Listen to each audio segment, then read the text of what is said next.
Wow, byiza cyane kuba twongeye kubasanga kuri izi mikro Azamoto TV. Kuri mikro nta wundi mwumva nitangishaka Herike ndi impambisi ndi impombi ndi umuhungu wa Rutikanga. Natojwe kutagambanira urwambye aho nanze ku Rwanda rw'abanyarwanda Rwandagara ku gasinkaranira ku Rwanda rw'abanyarwanda Rwanda. Nicyo gituma umbonye wese angiranya na Ruganza akagira ati eganza kanza umuhungu wacu. Turi tariki ya 12 Kanama umunsi wa 224 w'umwaka kuri kalendare ya Gregori.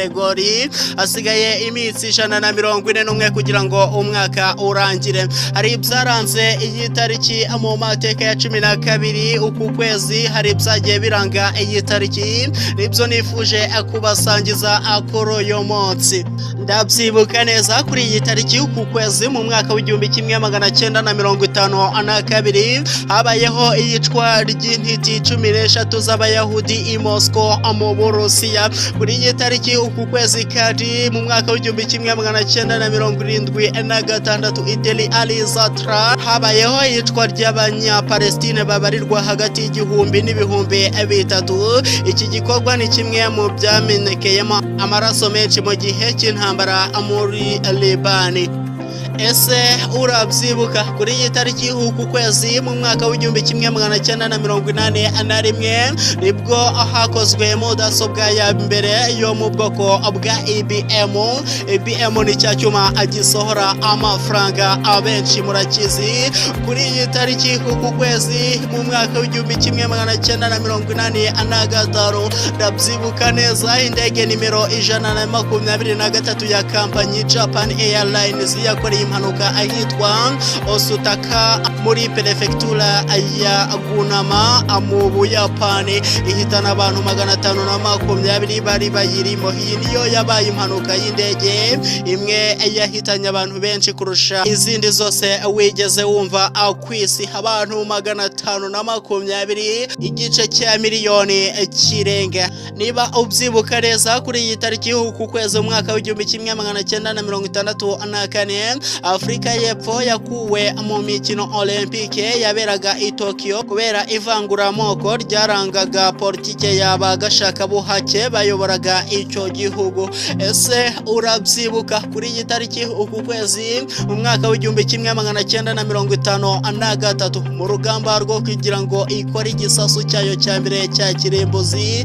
ndavuga Repubulika Yunze Ubumwe y'Abasoviete yakoze igerageza rya bombe atomique yise Joe-4. Iyi niyo yabaye igisasu cya mbere cya kirimbuzi iki gihugu. Niba ubyibuka neza kuri iyi tariki uku kwezi mu mwaka w'1973 nibwo havutse Makitada al-Sadra, umunyapolitike wo muri Iraq ndetse akanaba n'igikomerezwa cyo mu idini ya Islam muri icyo gihugu, Manu Ward Gulamp, kimwe na Ali Sistali na Amari Ali Hakim bo mu nama y'ikirenga ya Islam muri Iraq.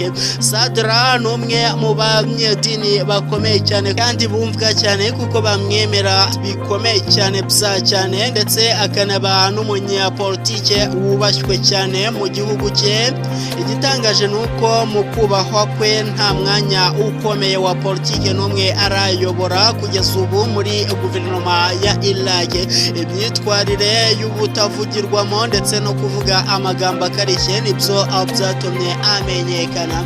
Niba ubyibuka neza kuri iyi tariki uku kwezi mu mwaka w'1961 wari umuyobozi w'ishyaka ritavuga rumwe na leta ya Tunisia, Salah bin Youssef, yiciwe Frankfurt mu Budage.